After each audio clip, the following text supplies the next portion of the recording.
시간 되도록 성령께서 함께하여 주옵소서. 감사드리며 예수님의 이름으로 기도합니다. 아멘.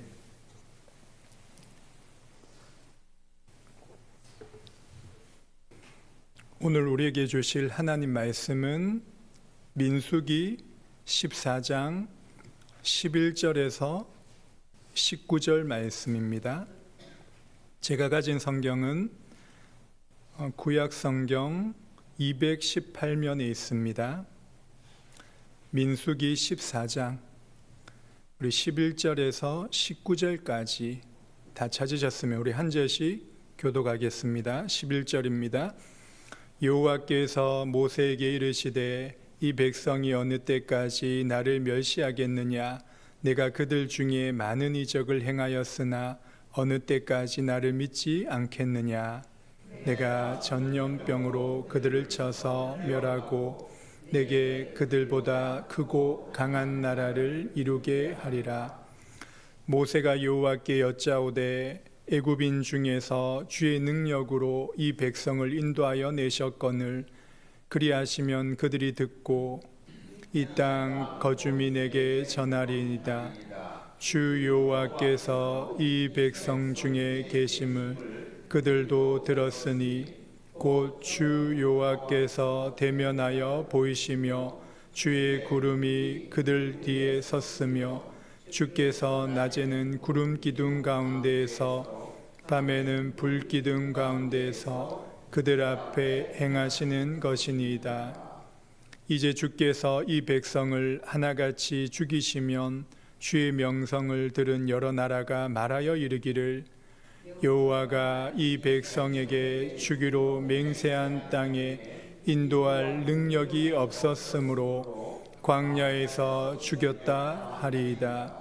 이제 구하옵나니 이미 말씀하신 대로 주의 큰 권능을 나타내옵소서. 이르시기를 여호와는 노하기를 더디하시고 인자가 많아 죄악과 허물을 사하시나 형벌 받을 자는 결단코 사하지 아니하시고 아버지의 죄악을 자식에게 갚아 3, 4대까지 이르게 하리라 하셨나이다. 우리 다 같이 읽겠습니다. 구하옵나니 주의 인자의 긍휼하심을 따라 내 죄악을 사하시되 애굽에서부터 지금까지 이 백성을 사하신 것 같이 사시옵소서. 아멘.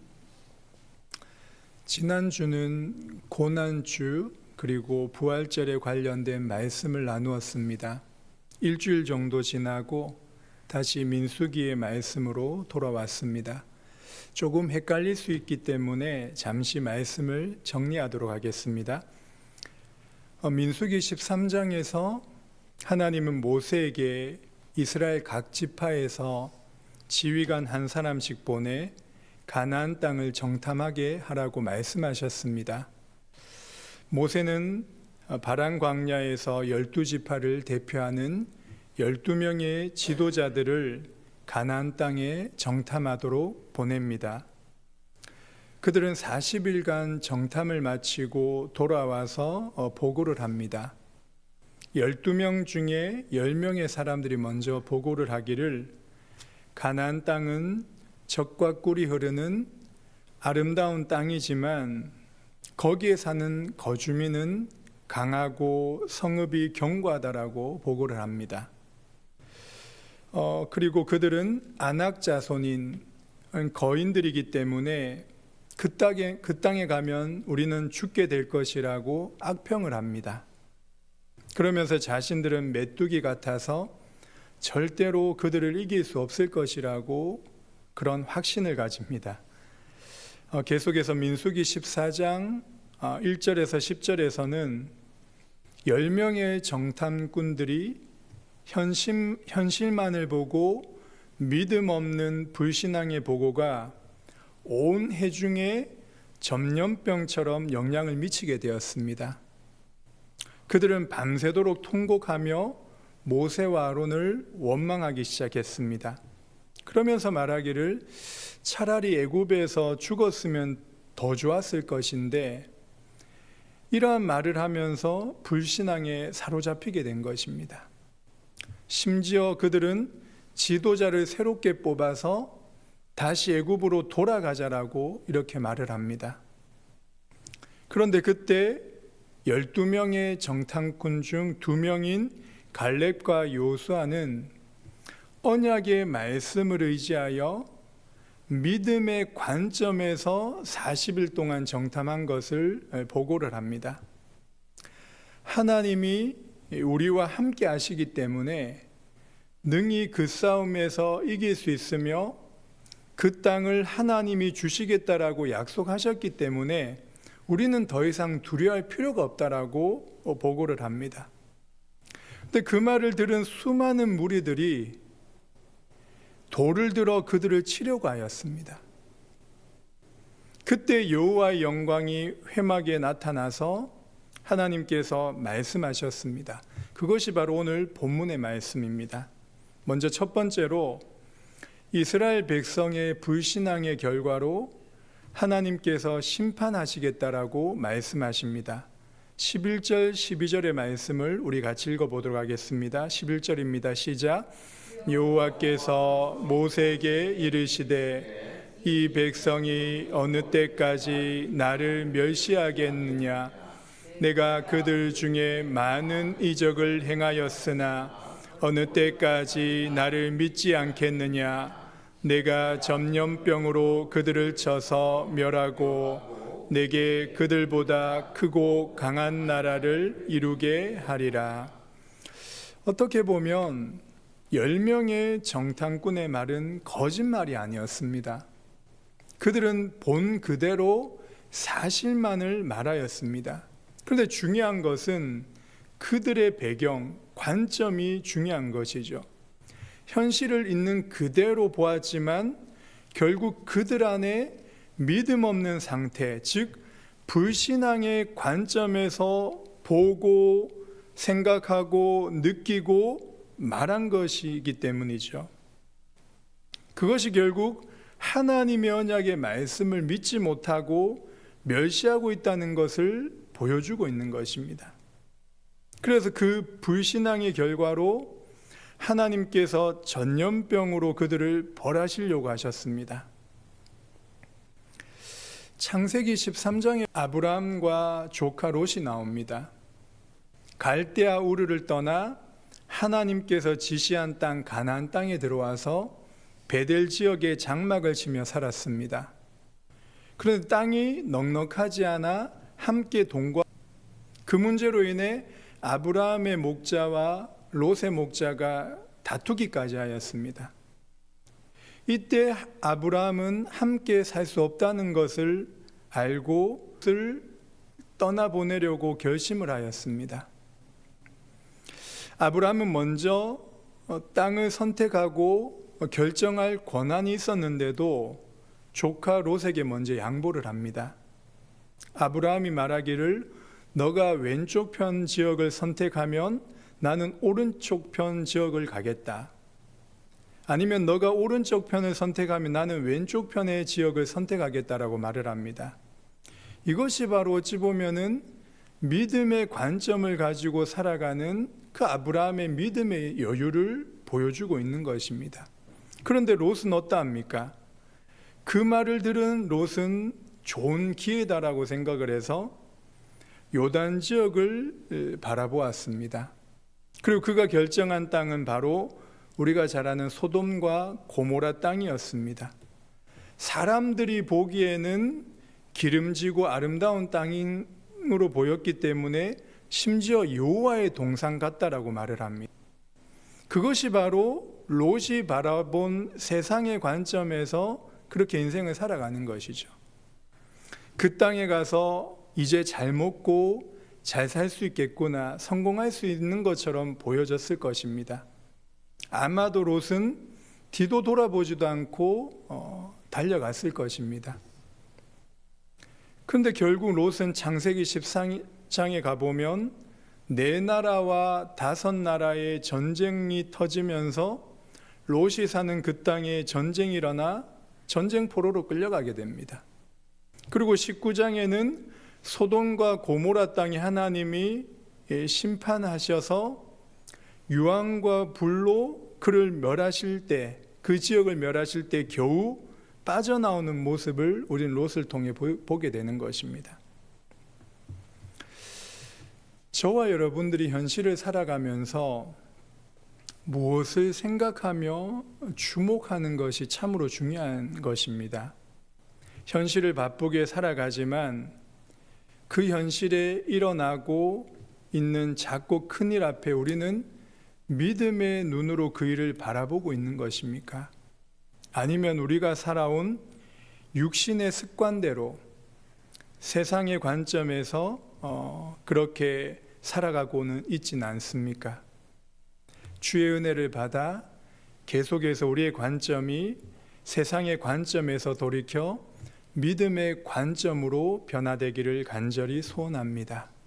두 번째로 하나님의 진노의 심판 가운데 모세는 간절히 이스라엘 백성을 위해 중보기도하는 내용이 나옵니다. 모세가 기도하기를 만약에 광야에서 이 백성들이 다 하나님이 이 백성을 다 죽이시면 그 주님의 이름과 행하신 일들이 다른 이방인 나라들을 보면 어떻게 생각하겠습니까? 그들이 말하기를 여호와 하나님은 그들에게 주시기로 약속한 땅에 인도할 능력이 없어서 이 광야에서 다 죽였구나 라고 생각하지 않겠습니까?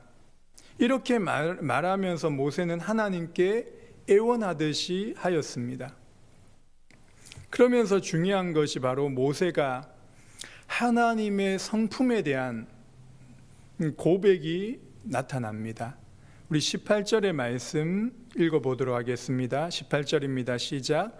여호와는 노하기를 더디하시고 인자가 많아 죄악과 허물을 사하시나 형벌 받을 자는 결단코 사하지 아니하시고 아버지의 죄악을 자식에게 갚아 3, 4대까지 이르게 하리라 하셨나이다.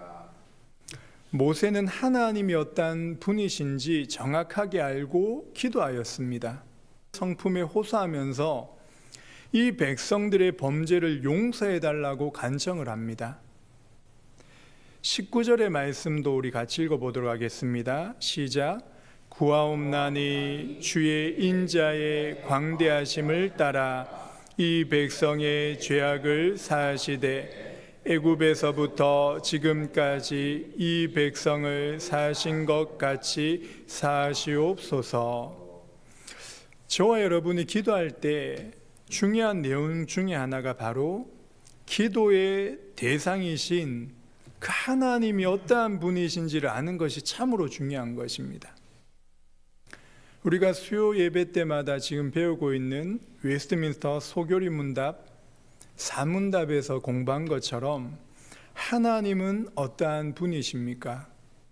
그 하나님은 영이시며 그의 존재, 지혜, 능력, 거룩, 공의, 선함 모든 좋으신 것이 무한하시고 영원하시고 절대 변하지 않는 하나님이심을 우리는 배웠습니다.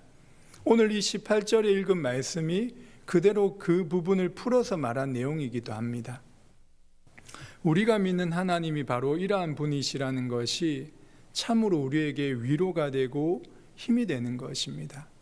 그래서 우리가 하나님의 성품을 알고 기도하게 되면 그 하나님을 더 의지하며 그 도우심을 구하는 기도가 되어지는 것입니다. 그리고 모세의 기도 속에서 중요한 예수님의 중보 사역의 모습을 희미하게 나타내 보여주고 있는 것입니다. 요한복음 5장 46절에 예수님께서 직접 말씀하시기를 모세를 믿었더라면 또 나를 믿었으리니 이는 그가 내게 대하여 기록하였음이니라. 모세오경의 기록 그 중심은 바로 예수 그리스도에 대한 내용이 담겨져 있다는 것이죠. 그리고 모세의 어떤 개인적인 능력으로 그 중보기도 때문에 그들의 백성이 살았다라기보다는 모세 속에 역사하신 그리스도 능력 때문에 그들은 살게 된 것입니다. 우리가 기도하고 기도응답을 받지만 그 모든 것이 우리의 기도의 행위와 우리의 열심이 아닙니다. 오직 중보자 되신 그리스도 예수님을 의지하며 하나님이 베풀어 주신 그 은혜임을 기억해야 되는 것입니다. 세 번째로 하나님께서 모세의 기도에 응답하셔서 그들의 죄를 용서하여 주십니다. 그런데 하나님께서는 죄에 대한 심판을 거두시지만 징계를 행하십니다. 오늘 읽지 않았지만 22절과 23절의 말씀 우리 함께 읽어보도록 하겠습니다. 22절입니다. 시작.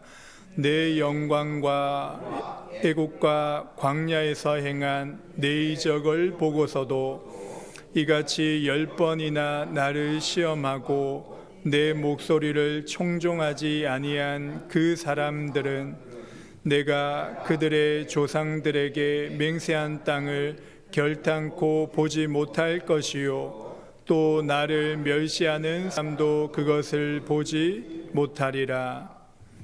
죄인들을 긍휼히 여기셔서 분명히 용서하셨지만 죄를 미워하셔서 징계하시는 하나님의 성품을 잘 나타내 주십니다. 그 결과로 그들은 눈앞에 있는 가나안 땅에는 들어가지 못하고 40년의 광야의 생활을 시작하게 됩니다. 그러나 그것이 전부가 아니라 갈렙과 요수아와 광야에서 태어난 자들은 가나안 땅에 들어갈 것을 또한 24절에 말씀하십니다. 약속하십니다. 어찌 보면 이스라엘 백성의 불신앙으로 실패한 것처럼 보이지만 그것으로 끝나지 않습니다. 하나님의 약속하심은 신실하게 이루어지고 있는 것입니다. 그래서 보이는 현실보다 보이지 않는 하나님을 더 사실적으로 믿어지며 살아가도록 그 광야 40년의 과정 속에서 그들의 믿음을 연단하시고 끝까지 인도해 가실 것입니다. 말씀을 맺겠습니다. 하나님께서 가장 싫어하시는 것이 무엇이겠습니까? 여러 가지가 있겠지만 제가 개인적으로 성경을 보면서 깨달은 부분은 결국은 하나님 없이도 씩씩하게 살아가는 사람들을 가장 싫어하실 것입니다. 왜냐하면 그 자체가 하나님을 무시하는 삶이기 때문입니다.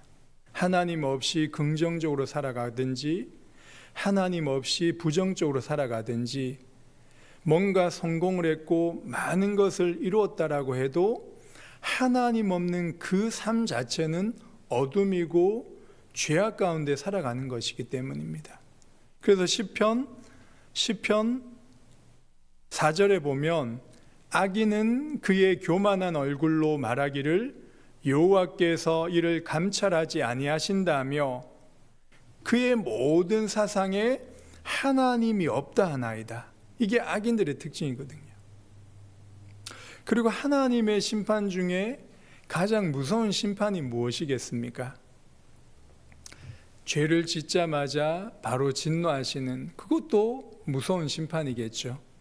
근데 로마서 1장 24절, 26절, 28절에 보면 그 마음의 정욕대로 행하고 죄 가운데 살아가고 있는데도 그 상실한 마음대로 내버려 두시는 것입니다.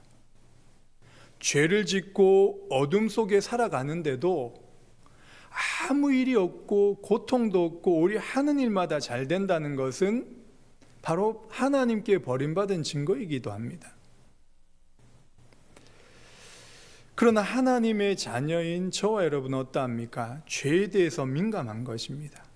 이 말은 죄책감이 남아 있어서 죄에 대한 책임을 우리가 져야 된다는 말이 아니라 죄를 미워하시며 거룩하신 하나님을 믿고 사랑하기 때문에 우리는 죄에 대해 민감해서 즉각 회개하고 믿음으로 나아가기를 원하는 것입니다. 그리고 죄를 깨닫고 회개할 때 비로소 그리스도를 더욱더 의지하며 주의 은혜를 사모하는 바른 신앙생활로 회복되어지는 것입니다. 지난주 저는 하나님의 속성에 대해서 묵상하는 시간을 좀 가졌습니다. 그 중에 변함없으신, 다시 말해 불변하신 하나님에 대해서 잠시 묵상을 해보았습니다. 어떻게 보면 우리가 하루의 삶을 살아가면서도 수없이 바뀌잖아요. 감정도 바뀌고 내가 계획한 것도 바뀌고 주변의 것들도 시시때때로 많이 바뀝니다. 우리 자신도 주변도 이처럼 늘 변하다 보니까 어찌 보면 우리의 삶 속에 반석처럼 변하지 않고 한결같고 안정된 것을 찾기를 원하는 것이 사람의 마음 깊은 본성이기도 합니다. 그런데 하나님은 변하지 않는 분이시다는 것, 하나님은 과거와 현재와 미래가 없고 영원한 지금 속에 존재하신다는 것입니다. 영원 전부터 늘 계셨고 그러셨고 앞으로도 그러한 아름다운 성품을 가지고 우리를 인도해 가신다는 것입니다. 폴 트림 목사님의 교리와 삶은 하나라는 그 책을 제가 읽으면서 은혜 받은 내용을 잠시 말씀을 드리겠습니다. 그 책 중에 이러한 내용이 있더라고요.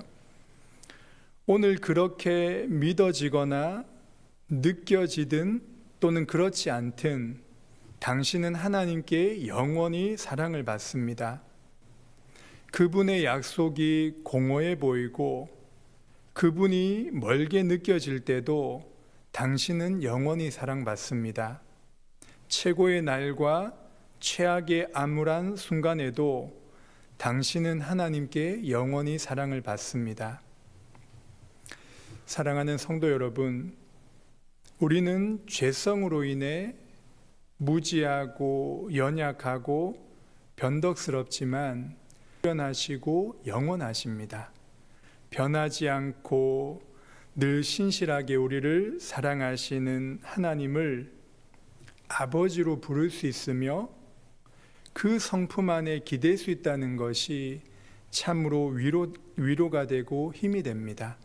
이 진리 앞에 항복하며 주께 엎드려 은혜를 받는 복된 삶이 되시기를 주님의 이름으로 간절히 기도합니다. 기도하겠습니다. 하나님 아버지, 은혜와 사랑을 진심으로 감사드립니다.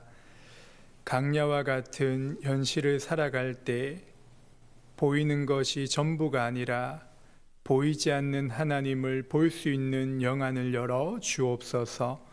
말씀으로 함께 하시고 우리의 기도를 들으시는 주님의 인도하심을 믿으며 살아가게 하옵소서. 우리가 연약하여 마땅히 기도할 바를 알지 못할 때 오직 성령이 말할 수 없는 탄식으로 우리를 위하여 친히 간구하신다는 그 말씀을 의지하여 기도하게 하옵소서. 노예 참석 중에 계신 담임 목사님과 우리 조셉 목사님, 장로님에게 은혜를 다하여 주옵소서. 노예가 진행되는 가운데 성령께서 함께하여 주시고 참석하시는 모든 목회자분들에게 주께서 베풀어 주시는 은혜와 위로를 얻게 하시며 믿음으로 맡겨진 목회 사역을 잘 감당할 수 있도록 힘을 다하여 주옵소서. 육신의 질병으로 어려움 속에 있는 성도님들을 기억하여 주셔서 주님만이 주실 수 있는 참된 안식과 위로를 경험하는 복된 시간 되게 인도하여 주옵소서. 감사드리며 예수님의 이름으로 기도합니다. 아멘. 기도하시다가 돌아가시기 바랍니다.